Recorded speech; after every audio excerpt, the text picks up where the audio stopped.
હર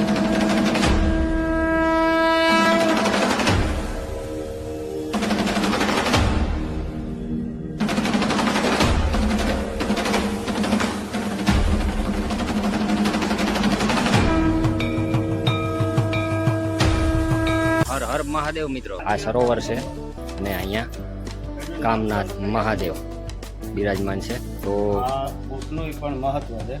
જે કામનાથ મહાદેવની મૂર્તિ અંદર આપણે અહીંયા કમળ પૂજા કરેલી છે. આ 5,500 વર્ષ જૂનું મંદિર. મહારાજ, શિવા મહારાજ, આ બાજુ હનુમાન દાદા, આ બાજુ ગણપતિ દાદા. જય ભોલેનાથ. ભયારામ બાપુને અહીંના તપ થયું છે કામનાથ. એના જે સાધના સાધુ રૂપે આવ્યા ને મહાદેવ જ હતા. કે તારે આ કરવાનું છે અને એને એમાંથી જ એનો વંશ વધ્યો. એટલે માનીએ તો એક મહાદેવ પોતે રસ્તો બતાવવા માટે થઈને એને કીધું કે આ જાત્રા તું સફળ કરી આવી એટલે તારે બધું થઈ જાય. મહાદેવ પોતે આવી અને એના ભક્તોની મનોકામના પૂરી કરે છે. તો આવા મહાદેવના આપણે દર્શન કરી રહ્યા છીએ. તો તમારી પણ જે કાંઈ મનોકામના હોય મહાદેવને અરજી લગાવજો, તો પૂરી કરશે એવી મારી પ્રાર્થના. તો હર હર મહાદેવ, જય કામનાથ મહાદેવ. સામે તળાવ દેખાય છે અને આ બાજુ કામનાથ મહાદેવના પણ દર્શન કર્યા. હવે આ આશ્રમને અત્યારે સંભાળતા સુરેશભરી બાપુ જે અહીંયા એની કુટીરમાં બિરાજમાન છે, તો તેના પણ આપણે દર્શન કરશું. અને એ પણ એક તપસ્વી સાધુ છે. જય ગિરનારી બાપુ, જય ભોલેનાથ. એના તો પરચા તો ભાઈ આપણે માનીએ તો અનેકો છે. ત્યાં ગઢવીનું મસ્તક ચડાવેલું છે, કમળ પૂજા ચડાવેલી છે. એનો ઇતિહાસ બહુ લાંબો. આ ફરતે તપોભૂમિની જગ્યા છે. એના પેલા ધૂણો રાતે ચેતન થયો. એ 3 દિવસ સુધી તો મહાદેવ પાણી નાખ્યો, માતાજી પાણી એવા સુખ જોઈએ. બાપુ મારે થઈ સુખ જોવાતું ક્રોધમાં હોય ને તો ભાઈ અનોખી આઈટમ આવે. બાપુ એ કઈક નાઈક હોય છે ને એક હોય છે પરીક્ષા કરવામાં. હા, એવા ઘણી વખત એક કરી પેલું ચેતન થયું હતું. પછી બધે રાતના સમયમાં અમે બેઠા હોય ને એ સળગમાં કઈ થઈ જાય એવું એવો આટું બની જતું હોય, એવો સંજોગ આવી જતો હોય. પછી અમે ચલમું પીતા હોય તો ચલમું કદાચ એક દમ માર્યો પાછો દમ મારવા મળ્યો તો ચલમ ખાલી થઈ ગઈ હોય, ત્યાં બબૂત જ હોય. એવા અનુભવ અમારા મળ્યો. પણ અમને ખબર પડશે ગમે ગબી અવાજ આપણા અહીંયા સામેલ થઈ ગયા. તો આશા કરું છું કે આ વિડીયોને જોઈ તમને એકવાર દર્શન કરવાની આશા જરૂર બંધાશે. તો આવજો અને માતાજીના દર્શન કરજો, મહાદેવના દર્શન કરજો અને બાપુ પાસે બેસી અને ઘડી સત્સંગ કરી તમારા જીવનને ધન્ય બનાવજો. હર હર મહાદેવ, જય ગિરનાર. જય માતાજી, જય શ્રી કૃષ્ણ, હર હર મહાદેવ. મિત્રો, તો ફરીથી મારા નવા વિડીયોની અંદર તમારા બધાનું હાર્દિક સ્વાગત કરું છું. તો ફરીથી આપણે ઐતિહાસિક નગરી એટલે ઢાકની અંદર આવી ગયા છીએ. એવા સરસ મજાના માતાજીના દર્શન અને ભોળિયાનાથના દર્શન કરવા માટે. તો વિડીયોમાં બન્યા રહેજો, બહુ મજા પડવાની છે. કારણ કે મહાદેવ પણ એવી રીતે બિરાજમાન છે જેના આપણે દર્શન કરવાના છે. તમામ માહિતી આ વિડીયોની અંદર આપણે મેળવવાની છે. તો જો હજી તમે નવા હોય, ચેનલને સબસ્ક્રાઈબ ના કરી હોય તો સબસ્ક્રાઈબ કરી લેજો. તો આવા વિડીયો તમને મળતા રહીએ. તો ચાલો પહેલાં હું તમને મંદિરનું થોડાક બહારના લોકેશન બતાવી દઉં. તો જો મારી પાછળ તમે જોઈ શકો છો આવું તળાવ છે. તળાવના કાંઠે આ મંદિર આવેલું છે, જે ઢાક ગામની બાજુમાં આવું ઐતિહાસિક 5,000 વર્ષ જૂની આ જગ્યા છે, જેની માહિતી આપણે મેળવવાની છે. તો આપણી સાથે આપણા મહેમાન પણ છે, રમેશભાઈ પણ છે, અને આ ઢાકની અંદર આપણા મિત્ર એવા જયેશભાઈ, જેના દ્વારા આપણે મંદિરની તમામ માહિતી મળવાની છે. તો ચાલો પહેલાં આપણે ભોળિયાનાથના દર્શન કરીએ, ત્યાર પછી મંદિરની તમામ માહિતી અને એના ઇતિહાસ વિશે જાણીએ. તો ચાલો, જય માતાજી, જય ભોલેનાથ. તો આવી રીતે મંદિરનો દ્વાર છે. તો શરૂઆતની અંદર સરસ મજાનો બગીચો બનાવેલો છે અહીંયા, જે તમામ ફૂલનો ઉપયોગ મહાદેવ અને માતાજીના ચડાવવા માટે ઉપયોગ થતો હોય છે. અને આ બાજુ તળાવ છે. તો શરૂઆતની અંદર હિંગળાજ માતાજીનું મંદિર, ધજાના પહેલાં આપણે દર્શન કરશું, મહાદેવની ધજાના દર્શન કરશું. વાહ ભાઈ વાહ, આ મજા છે ઐતિહાસિક નગરીની અંદર દર્શન કરવાની. તો અહીંયા પહેલાં હિંગળાજ માતાજીનું મંદિર આવેલું છે. તો પહેલાં તેના દર્શન કરીએ. તો મિત્રો અહીંયા આપણે માતાજીના દર્શન કર્યા, હિંગળાજ માતાજીના. આ સરોવર છે, અહીંયા બાપુ પણ બિરાજમાન છે, તેની સાથે પણ આપણે વાર્તાલાપ કરશું, દર્શન કરશું. અને અહીંયા કામનાથ મહાદેવ બિરાજમાન છે. તો ચાલો હવે મહાદેવના દર્શન કરીએ અને ધન્ય બનીએ. વાહ ભાઈ, જય ભોલેનાથ, જય કામનાથ. જય ભોલેનાથ. વાહ ભાઈ વાહ. તો આ બુકનું પણ મહત્વ છે. હા હા જે કામનાથ મહાદેવની મૂર્તિ અંદર આપણે અહીંયા કમળ પૂજા કરેલી છે. વાહ આ મુખ બારોબાર હોય નહીં, હા હા. પણ આ મુખનું દ્રષ્ટ એવું છે કે ત્યાં કમળ પૂજા કરેલી. આ મહાદેવને કમળ પૂજા કરેલી. આ 5,500 વર્ષ જૂનું મંદિર સ્વયંભૂ કામનાથ સ્વયંભૂ. મહાદેવ. હા તો મિત્રો સ્વયંભૂ શિવલિંગ 5,000 વર્ષથી અહીંયા બિરાજમાન છે તેવા મહાદેવના આપણે દર્શન કરવાના છે, જેનું નામ છે કામનાથ મહાદેવ. મનોકામના પૂર્ણ કરે એ કામનાથ મહાદેવ. તમારે જે મનોકામના હોય, બરોબર. જે ઈચ્છા હોય, હા. આ મનોકામના સર્વની ગામ લોકોની પૂરી કરે, બહારથી આવે એની પૂરી કરે. પણ મનોકામના તમારી ઈચ્છા હોય, જો તમે સાચા હૃદયથી ભાવથી બરોબર. અહીં આવો હા. અને કામનાથ મહાદેવની પૂજા પાઠ કરો, ધ્યાન લગાવો, એટલે મનોકામના તમારી પૂર્ણ થાય. થાય થાય. પણ એક ભાવ હોવો ભાવ જોઈએ હોવો. અંદરથી જે આપને હા. આવતો હોય એવો. તો ચાલો મિત્રો આપણે એવા મહાદેવના દર્શન કરીએ, પછી આપણે બાપુ પાસે જઈએ. તો અંદરથી આવું કંઈક મંદિરનો દ્રશ્ય છે, ખૂબ સરસ રીતે શણગાર કરેલો છે. તો શરૂઆતની અંદર નંદી મહારાજ, કચ્છુવા મહારાજ, આ બાજુ હનુમાન દાદા, વાહ ભાઈ વાહ. આ બાજુ ગણપતિ દાદા, જય ગજાનન મહારાજ, વાહ ભાઈ વાહ. જય ભોલેનાથ, કામનાથ મહાદેવની જય હો. પાછળ મિયા માતાજી પણ બિરાજમાન છે. તો આ બાજુ ગંગા માતાજી પણ બિરાજમાન છે.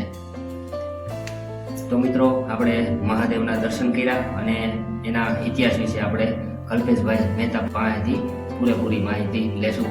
તો જય ભોલેનાથ કલ્પેશભાઈ. જય કામનાથ મહાદેવ. જય કામનાથ મહાદેવ. તો આ કામનાથ મહાદેવ વિશે પણ થોડીક માહિતી આપજો, કેટલા વર્ષોથી અહીંયા બિરાજમાન છે, એના પરચા વિશે, એના જે કાંઈ પરંપરા હોય તો તેના વિશે પણ માહિતી આપજો. અહીંયા અમારા વડવા જે દયારામ બાપુ હા ત્યારે અહીંયા શિવલિંગમાં કાયમી આવતા પૂજા પાઠ કરે, બરોબર. પછી સેવા પૂજા કરે, મહાદેવની હમ. આરતી પૂજા કરે, હમ. પણ એને કોઈ સંતાન નથી. બરોબર. પછી એક બ્રહ્મચારી બાપુ કે આવ્યા અને અદાને વાત કરેલી એ કે આ પૂજા તો કરો છો તમે, પણ કોઈ એક જાત્રાએ કરો. બરોબર. પણ એ કે મારી પાસે જાત્રાનો એવો સમય નથી, હું ઘરેથી અહીંથી ઘરે, મારો આ ટાઈમ, આજ મારું જાત્રા. નાના એ કે હતા તમે એક મથુરા જાઓ, તમારે મથુરા જાય પછી તમને 9 મહિના થાય. 9 મહિના સાધુએ કીધેલું, સંતે કીધેલું. 9 મહિના ગયા, 9 મહિના પછી ત્યાં એને સંતાન થયું મથુરામાં. મથુરામાં જે સંતાન છે એનું નામ મથુરદાસ બાપુ. મથુરદાસ મથુરદાસ હતા એ પછી એનો વંશ આજે હેલો આવે. મથુરદાના વંશ કાકોદાના મોહન હતા, 2 ભાઈઓ. પછી એનો પરિવાર હજી અમે છીએ. એ વંશ નત હતો નહીં. દયારામ બાપુને અહીંના તપ થયું કામના. એને જે સાધના સાધુ રૂપે આવ્યા ને મહાદેવ જ હતા કે તારે આ કરવાનું છે, અને એને એમાંથી જ એનો વંશ વધ્યો. એટલે માનીએ તો એક હા. મહાદેવ પોતે મહાદેવ રસ્તો બતાવવા માટે થઈને જ એને કીધું કે આ જાત્રા તું સફળ કરી આવી હા. એટલે તારે બધું થઈ જાય. પછી 9 મહિનાની જાત્રા ગયા અહીંથી ગાડામાં, અને 9 મહિના કોઈ ત્યાં પહોંચ્યા, ત્યાં એનો મથુરદાસ બાપુનો જન્મ થયો. આ એ કામનાથ મહાદેવ મનોકામના પૂર્ણ કરે ત્યાં મહાદેવ. મહાદેવ પોતે આવી અને એના ભક્તોની હા. મનોકામના પૂરી કરે છે.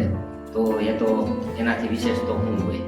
તો આવા મહાદેવના આપણે દર્શન કરી રહ્યા છીએ. તો તમારી પણ જે કાંઈ મનોકામના હોય મહાદેવને અરજી લગાવજો. તો તો પૂરી કરશે એવી મારી પ્રાર્થના. તો હર હર મહાદેવ, જય કામનાથ મહાદેવ. તો મિત્રો, આ બાજુ આપણે હિંગળાજ માતાજીના દર્શન કર્યા, સામે તળાવ દેખાય છે, અને આ બાજુ કામનાથ મહાદેવના પણ દર્શન કર્યા. હવે આ આશ્રમને અત્યારે સંભાળતા સુરેશપરી બાપુ જે અહીંયા એની કુટીરમાં બિરાજમાન છે, તો તેના પણ આપણે દર્શન કરશું. અને આ જગ્યાની સેવા પૂજા બધુંય કરી રહ્યા છે, અને એ પણ એક તપસ્વી સાધુ છે.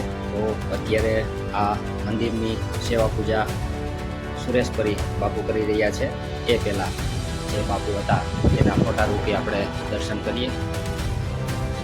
પ્રયાગદાસ ગુરુ શ્રી રામાનંદ બાપુ, જે અહીંયા આ બાપુ પહેલાં સેવા પૂજા કરતા. તો અત્યારે હાલ સુરેશપરી બાપુ આ જગ્યાને સંભાળી રહ્યા છે. અને આપણી સાથે આવેલા જો રમેશભાઈ અને જયેશભાઈ વ્યાસ, જેના થકી આપણે ઢાંક ગામને આખું કવર કર્યું છે, અને સાથે મહેમાન છે. અને આ બાજુ પણ આશ્રમના સેવકો બેઠા છે, અને બાપુ અહીંયા બિરાજમાન છે. જય ગિરનારી બાપુ, જય ભોલેનાથ. તો બાપુ અત્યારે આ આશ્રમને સંભાળી રહ્યા છે. તો માતાજીના અને ભોળાનાથના એવા પરચા છે કે આપણે ભાઈ પાસેથી તો બધી માહિતી મેળવી. હવે આપણે બાપુના મુખ્યથી આ આશ્રમ વિશે તમામ માહિતી સાંભળશું અને માણશું. તો વિડીયોમાં બન્યા રહેજો. બાપુના મુખ્યથી આપણે સાંભળીએ આશ્રમ વિશેની તમામ માહિતી. તો મહાદેવ હર બાપુ. હા, તો આશ્રમ વિશે તમામ માહિતી અને તમને માતાજીના અને ભોળાનાથના જે કાંઈ પરચા કે જે કાંઈ તમને અનુભવ થયા હોય તો તેના વિશે થોડીક માહિતી.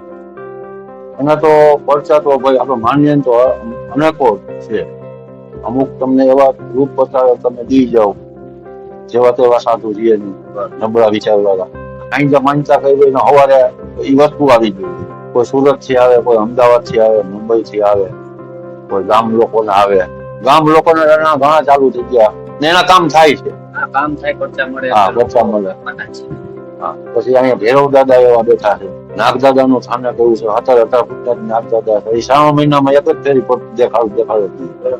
હા, એ સવારે 6, 6:30 થાય ને કઈ દે બાપુ કે ના દેખાય. એ એના એરિયામાં. આપણે તો જો અમે સમજીએ ત્યાંથી જોઈએ ને તો એ સમજીએ ને કે ઈચ્છાધારી જ હોય. ઈચ્છાધારી હોય નહીં, જોડો આખો રીત છે. ને રાઈતે તો અહીંયા ઘણા સાધુ કઈ નોયા ગયા કે બાપુ અમારે જારીમાં ટીંગાતા હોય, અમારી માથે ટીંગાતા હોય. પણ આપણે એ વસ્તુ કોઈ દી જોઈ. એનું કારણ છે કે અહીંયા જે એ રહેતા એને અવરા ખેલ કરતા. એટલે આ તો શુદ્ધ જગ્યા છે, માતાજીની જગ્યા તો હોય. તો તમે અવરા કામ કરો તો રે ના પસંદ હોય હા, એ તો નોંધ થાય ને. કરે તો પછી કામનાથ દાદા એવા છે, એ 5000 વર્ષ પહેલાની છે, સ્વયંભૂ છે. ત્યાં ગઢવીનું મસ્તક ચડાવેલું છે, કમળ પૂજા ચડાવેલી છે. એનો ઇતિહાસ બહુ લાંબો છે, પણ એ ઇતિહાસ આપણે તેટલી ના ખબર પડે. એ મારી પાસે છોકરો એટલે થોડું ઘણું આપણે વાંચ્યું હોય. જાગૃત જગ્યા છે. આ નદી છે, એ નદીમાં એ દેવ દેવસ્થાન એવા બેઠા છે કે એ એની વાયકું જોઈને બેઠા કે અમને કોઈ લેવા આવે. કોરિયલમાં એવા જાગૃત છે, માં મેલની એવી જાગૃત છે. તળાવની પૂરા એક એવા બેઠા. આ તો અનુભવ જેને થતો હોય ને એનું કામ છે. અનુભવ વગર કોઈ વસ્તુ થાય નહીં. વાયા પીઠની જગ્યા એવી છે, એ જલત છે. ત્યાં મસાલ બસાલ આવે શું કરવા. હા, આ ફરતે તપોભૂમિની જગ્યા છે. ગગન સાહેબ 3 મહિના પહેલા ધૂણો રાતે ચેતન થયો. એટલે અમે વિપુલભાઈ બધા બેઠા હતા. એટલે મને કે બપુ કે ધૂણો ચેતન થયો, કાંઈ વાંધો નહીં, આપને ખબર પડી ગઈ. બરોબર. હું કહું તમે જોયા હો તો દરવાજો ખુલ્લો છે કે નહીં? એટલે દરવાજો ખુલ્લો. મારે સાંજે સંધ્યા આરતી થઈ જાય, મારે 1 કલાક અંદર હું બેવું મૌન મંત્ર કરી, પછી દરવાજા બંધ કરતો. ને એ પણ જોવા કે એની માનું સ્વરૂપ જ આખું નોખું જોયું. એ 3 દિવસ સુધી તો મહાદેવ પાણી નાખ્યો, માતાજી પાણી એવા સ્વરૂપ જોઈએ. બાપુ મારે થઈ શું જોવાતું ક્રોધમાં હોય ને એ પાસે કે હું જાઉં બાપુ કે હું જોઉં કેમ ચેતન થયો હોય. તો આપડે તો હું કઈ જોબ ઉતારે સાધુ ને બીજું શું હોય. અહીં તો કોઈ અનોખી આઈટમ આવે બાપુ એ કઈક નાઈક હોય છે ને એક હોય છે. પરીક્ષા કરવામાં. હા, એવા ઘણી વખત એક કરી દીધું, પેલું ચેતન થયું હતું. પછી બધે રાતના સમયમાં અમે બેઠા હોય ને એ સળગમાં ઘરે થઈ જાય એવું.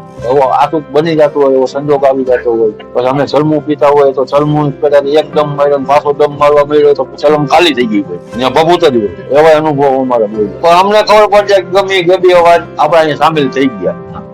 આ જેનું કારણ છે કે આપણે આમાં બીડી પીએ થઈએ હવે એક શર્ટ પહેરી હોય ને ત્યાં બીડી પૂરી થઈ જાય છે આપણે સમજવું નથી કે અહીં ગમે વસ્તુ આવી છે એક શર્ટમાં તો પૂરું ન હા યાર એટલે અહીંયા હા યાર ઘણા ખર્ચા છે પણ ટૂંકમાં કે જેવી તમે તમારી મનોકામના કરીને જાઓ એ તમારું સફળ થાય એટલી મને ખબર પડે ને અમે તો એમ જ કે અમને દ્યો કે ના દ્યો અમને તો એ કહે છે ને અમે તો એનું ભજન કરવા બેઠા બરોબર અમારે પૈસા ને કાંઈ લેવા દેવા અમારે તો એક ટાઈમ રોટલી જોઈએ છે એ તો અમારે દઈએ જ દઈએ બાકી અમે તો એમ કઈ કાંઈ વહે તો તમારા ગામ માટે ને બધા માટે સારું છે કોઈ 5 માણસ આવી છે તો બેહવા થાય ને અમે તો એક ઝૂંપડી કરીને બેઠા રહે હું અમને હાલશે નહીં કાંઈ જરૂર નહીં આજે કાંઈ પણ વિકાસ થાય તો આજે આ ઈ એના હાટું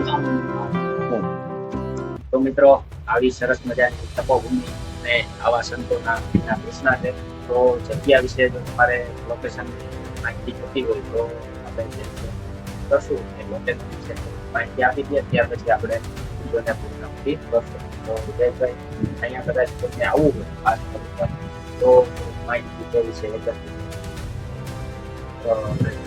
જે ગાયત્રી ચોટી વાળો જે રોડ છે બરાબર બરોબર ત્યાંથી જે પેટ્રોલ પંપ થી આ બાજુની સાઈડમાં જે મેરોદર વાળો રોડ બાજુ વળીએ હા. ત્યાં બાજુમાં બોર્ડ મારેલું જ છે હા. અહીંયા આ બાજુની સાઈડમાં હા. ત્યાંથી તમે અંદર આવો એટલે અહીંયા સીધા તમે પહોંચી શકો. એટલે મેરોદર વાળો રોડ લેવાનો ડાક બાજુ નહીં જવાનું આ બાજુની સાઈડ એમાં નંબર એ નહીં આપણે તો એ છતાંય ડિસ્ક્રિપ્શનની અંદર લોકેશનની લિંક હું નાખી દઈશ તો તમે આરામથી આ જગ્યા ઉપર પહોંચી જશો તો આશા કરું છું કે આ વિડીયોને જોઈ તમને એકવાર દર્શન કરવાની આશા જરૂર બંધાશે તો આવજો અને માતાજીના દર્શન કરજો મહાદેવના દર્શન કરજો અને બાપુ પાસે બેસી અને ઘડી સત્સંગ કરી તમારા જીવનને ધન્ય બનાવજો એવી મારી આશા તો મળશું ડાંકની અંદર આવા ઐતિહાસિક વિડીયોને લઈને ત્યાં સુધી બધાને જય માતાજી જય શ્રી કૃષ્ણ હર હર મહાદેવ જય ગીતા